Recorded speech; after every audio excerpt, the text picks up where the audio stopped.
लगभग double engine की सरकार में प्रशासन का करेक्टर बनता चला जा रहा है। जनता के आंदोलन को तरजीह न देना किसी भी सरकार के तानाशाही का प्रमाण है। यह सरकार पूरी तरह से तानाशाह हो चुकी है, क्योंकि एक तो चुने हैं जनप्रतिनिधि, आम जनता तो है नहीं।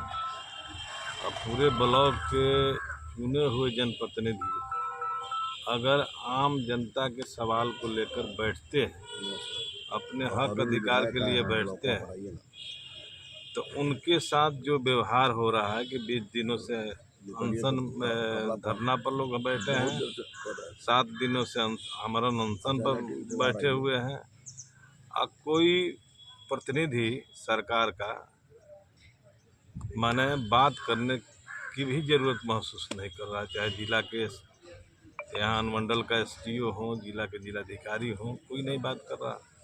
तो आप समझ सकते हैं कि आम जनता के साथ व्यवहार क्या हो सकती है। और इसीलिए हमने कहा कि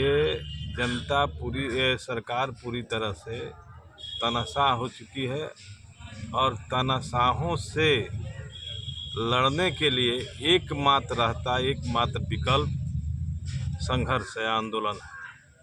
मैं इन वार्ड सदस्यों के आंदोलन को अपनी पार्टी की तरफ से शुक्रिया धन्यवाद देता हूं कि इन्होंने सरकार के चरित्र को समझकर और उसके चरित्र को पर्दाफाश कर रहे हैं और लोगों को भी समझाने की कोशिश कर रहे हैं कि आपके जो समस्याएं हैं उसके समस्याओं का समाधान एकमात्र आंदोलन है, दूसरा कुछ नहीं है।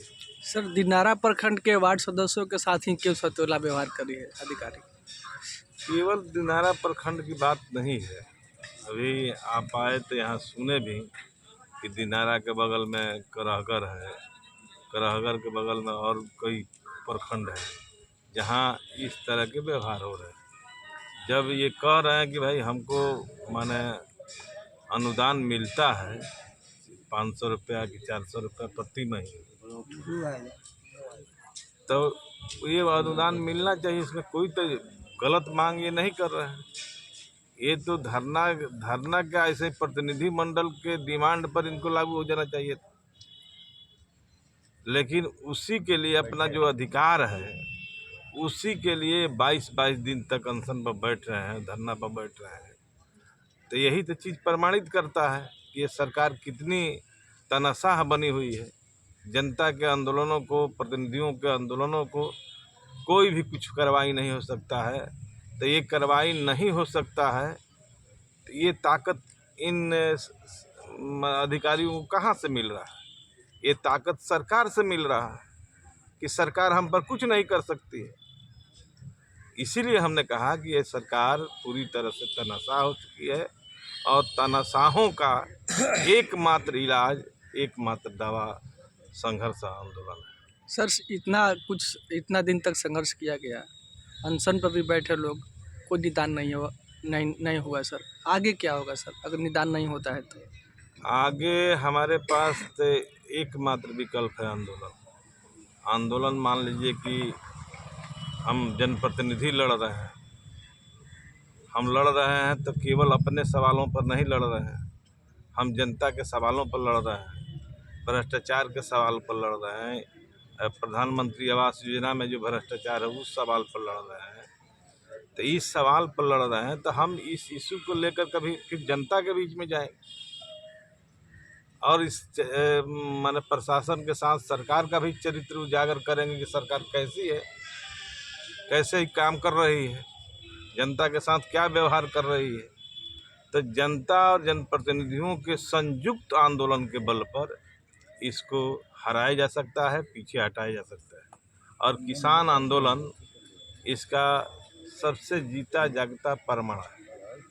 जो लोग लड़ रहे थे, एक तरह से निराशा भावना पैदा हो रही थी, तो देश का किसान आंदोलन ने फिर से आंदोलनकारियों को एक आशा और भरोसा का किरण जगाया कि नहीं, आंदोलन के बल पर हम सरकार को पीछे हटा सकते हैं। जो सरकार संसद में कानून लेकर आई, उस संसद में ही उसको वापस लेना पड़ा।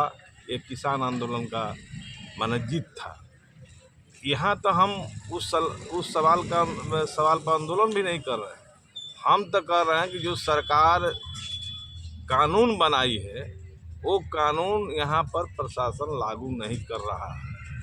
हम तो सरकार का ही कानून को लागू कराने की मांग कर रहे हैं और अपने तरफ से अधिकार की मांग नहीं कर पा रहे हैं कि हमारे लिए ये करो। जो आप कानून बनाए हैं, कानून लागू करो, यही मांग है। इस लागू करने में कोई दिक्कत नहीं है, कोई परेशानी नहीं है। बिल्कुल। कोई अलग से सरकार को कानून नहीं बनाना है, केवल इसको लागू कराना है। वह काम भी ये सरकार नहीं करा पा रही है। यह सबसे दुखद बात है। और यह मैं कहना चाहता हूँ कि जनप्रतिनिधियों को साथ जो सौतेला व्यवहार है, उसके साथ नाइंसाफ़ी है। सरकार इससे बाज आए, नहीं तो इस सवाल को लेकर और भी हम लोग खोजेंगे कहाँ कहाँ ये समस्याएं हैं। पूरे ज़िले में इस आंदोलन को विकसित किया जाए।